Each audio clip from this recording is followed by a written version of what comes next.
Hello and welcome to another edition of Big Man Rant's weekly rundown where yours truly brings to you the world's biggest news stories from the realms of comics, movies, video games, and television. And although we didn't have a ton of giant man-sized news drop this week, we did get peppered with some smaller, interesting stories. So let's get down to it. Shall we? Up first, it's been a speculative kind of week coming off the earth-shattering news last Friday that director Edgar Wright had decided to leave the Ant-Man film, citing creative differences, and left a vacant director's chair on the rapidly approaching movie. Since this unfortunate departure, speculation has run rampant as to what the real reason was for the split between Marvel and Edgar Wright, as well as who will be replacing him as the director on the project. One rumor that took Reddit by storm this past week was one that claimed that the relationship between Marvel and Wright had soured as of recently, due to Wright's apparent inability to manage a big-budget film. The rumor claims that Wright's production was, quote, bleeding money, as there were several delays caused by Wright's need to be a perfectionist. Now, I'm not totally buying this, seeing as how Wright's been attached to this project for over 8 years. I can't really envision there being such an elongated delay on a movie that's been in pre-production for as long as this film's been, even if he was, quote-unquote, a perfectionist. In my opinion, the more believable scenario as to why the sudden split between Marvel and Wright is the following speculation. It was widely reported this week by several news sources that about 3 months ago, Marvel came up with some notes on the film's then current script. The notes apparently contained some bullet points Marvel wanted Wright to touch upon in his script, including key plot points, the overall morality of the piece, and that it must include franchise characters. Writer Joe Cornish and director Edgar Wright were then tasked with taking these notes and revamping their script to answer them without compromising their vision. Apparently, they both worked on 2 drafts of the script to accomplish this, before Marvel decided 6 weeks ago to take it out of their hands when they weren't satisfied with the result, and gave it to an in-house writing team to finish. It was at this point that Edgar Wright had begun to question the project, but decided to wait and see the finished script, optimistically hoping that it would be in line with his vision. The finalized script apparently came in last week, and hence Wright decided to meet with Marvel to formally exit the project, as the script allegedly came back, quote, poorer, homogenized, and not Edgar's vision. Although not confirmed, this bit of speculation seems about right. At any rate, it's an unfortunate situation. But I will say, I'll be really interested to revisit this a year or two down the road after all the dust has settled and get the real story. And it seems like Edgar Wright was really beloved by the Marvel alumni, and was supported through this rough time with some heartfelt words on Twitter by James Gunn, and even a picture by Joss Whedon sporting a Cornetto ice cream cone for Wright's Cornetto trilogy he directed. And goddamn, does anything Whedon do not look professional with this production quality lighting for a Twitter pic? You gotta love this guy. So with Wright officially out as director, the race is now on to find someone to fill the chair, and names aplenty were thrown out this week. It was a big rumor earlier in the week that James Gunn, who's directing this summer's Guardians of the Galaxy, was up for the task of pulling a Marvel doubleheader, but those rumors were quickly put to rest by Gunn himself on Twitter in a way that only Gunn could. Being reported to be more likely on Marvel's shortlist to direct the Ant-Man film are directors Rawson Thurber, who directed last year's comedy hit We're the Millers, Adam McKay, director of films such as Anchorman and Step Brothers, among others, and Ruben Fleischer, who directed Gangster Squad and Zombieland. And honestly, none of these names really excite me at all. And it does kind of worry me a bit that all 3 directors, for the majority, are comedic directors. So that may or may not be telling on the tone that Marvel's looking for in this film. But if I had to pick one of these guys, my pick would be Ruben Fleischer. He's no Edgar Wright, but I thought Zombieland was a pretty good flick, and had some interesting visual directions in it. And out of the 3, he's really the only director that's proven that he could produce successful action within a comedic film. So I think Fleischer would probably be the best suitor for this kind of movie. And if Marvel doesn't plan on delaying their July 2015 release date for this film, well, we'll probably get some answers to who the next director is within the month. And now it's time for a segment I like to call Check the Gate. In this segment, I'll quickly cover some news stories from the past week and give my equally as quick opinion on them. So let's get it rolling. Number 1. In an exclusive interview with Slash Film, director of the upcoming Jurassic World film Colin Trevorrow gives us a synopsis of the film's story. He confirms that the movie will take place 22 years after the events of Jurassic Park in a fully functional park on Isla Nublar that sees 20,000 visitors a year. It is the definitive portrayal of John Hammond's dream come true and will feature at least one new genetically crossbred dinosaur. The synopsis Trevorrow gives seems interesting, and I'm sure there'll be some kind of commentary in this film on technology and people taking it for granted, but it seems cool though, and I'm excited that they're going back to Isla Nublar. And I think the film's going to have a real feel that mirrors the original Jurassic Park, so I can't wait to see it.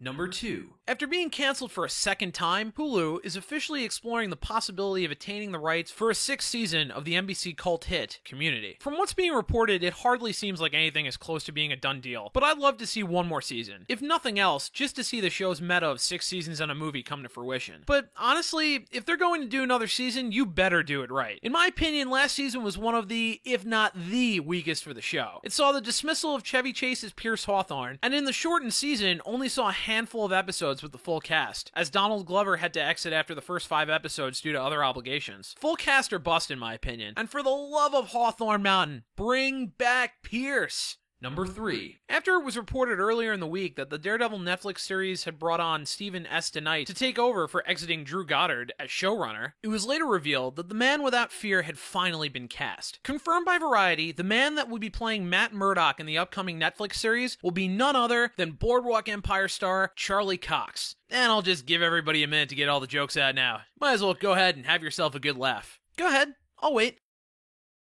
But as for this casting, cool. Cool. Charlie Cox was great on Boardwalk Empire, and I think he's a great fit for this role. He's a dynamic actor, and he brings some great emotion to his performances, and I'm so pumped to see him in this kind of role. Now I'm just crossing my fingers that he'll suit up with the Avengers in Avengers 3. Number 4. Our first set pictures have finally been released from the set of Terminator Genisys and feature Emilia Clarke as Sarah Connor, who, by the way, looks stunningly a lot like Linda Hamilton circa 1984, and an extremely old Arnold Schwarzenegger, who is really looking his age in this movie. Dad hair. Not much to say on this other than visually, Emilia Clarke is pulling off the Sarah Connor look a lot more than I thought she was going to. And if the rumors of time travel elements in this plot hold true, I'm excited to see some interspliced scenes of the original with this new film. Number 5.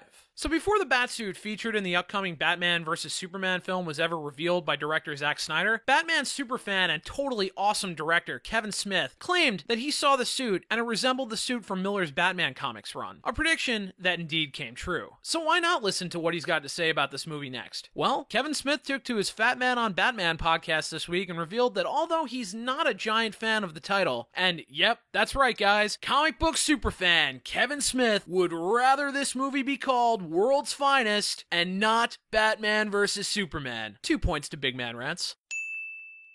The way in which it was explained to him by, his good friend Ben Affleck, no big deal, is that Batman vs. Superman is actually not intended to be a sequel to The Man of Steel like I was hoping it wasn't. And that the title actually makes sense, because as Smith states, it's intended to be the first in a 5 or 6 film Justice League story. And if true, cool, I dig it. It'll be something completely different from the Marvel Universe, where they do solo outings that lead up to a team-up film, and this might end up being like a cool graphic novel kind of story that spans the course of 6 films. And I think a 5 or 6 film story arc back to back for a comic book movie is pretty goddamn awesome. It's a pretty cool concept and one that's not been seen before. So here's hoping Smith is right. Number 6. Quentin Tarantino said he was going to scrap the plans that he had to film his latest Western project, The Hateful Eight, after the script was leaked online late last year. But it seems as if Tarantino has had a change of heart after the warm reception a live read of the script got at a recent live event. Tarantino is said to be rewriting the 3rd act of the movie and is said to be starting shooting this November with a possible cast of Samuel L. Jackson, Bruce Dern, Michael Madsen, Kurt Russell, and many more. Personally, I think just because a script leaks doesn't mean you should scrap the movie altogether, especially when it's a Tarantino film. Can you imagine if he never made Pulp Fiction or Reservoir Dogs because of a script leak? Not to mention to the incredibly small percentage of people who actually care enough to read an entire screenplay that was leaked in some dark corner of the internet. So I'm glad Tarantino changed his mind and decided to make this flick, and I'm pumped to see another Western from him after his last film, Django Unchained, which was also excellent. Number 7. Roland Emmerich confirmed this week that he will be directing a reboot of his own 1994 film Stargate. And honestly, why? The original was great, and probably the last Roland Emmerich movie that I actually enjoyed watching before he started making all those schlock disaster films. And I don't really see a point in remaking your own movie. If you want to revisit the world, why not just do a loose sequel? And when is this going to film, by the way? The last I checked, Emmerich was currently shooting a movie called Stonewall, and he's supposedly supposed to follow that up with 2 sequels filmed back-to-back of Independence Day. So, when's this film slated for? 2019? Maybe he'll just forget he wanted to do a reboot by then. I can only hope. Number 8. And finally, breaking just before I decided to record this video, it is being reported that the one, the only, Josh Brolin will be playing the Mad Titan Thanos in the upcoming Guardians of the Galaxy and beyond. And awesome. Brolin is a name that I never really considered, but stick him under that makeup and I think he can give a pretty chilling performance as the Infinity Gauntlet toting baddie. Brolin's got a powerful presence on screen, and I love the casting choice. I cannot wait to hear more about this. And that will do it for this week's Big Man Rants Weekly Rundown. As always, thanks for watching. And don't forget to like, comment, and subscribe. And make sure to follow me on Facebook and Twitter at Big Man Rants for all this news and more throughout the week. And remember to check out the other videos on this fine channel.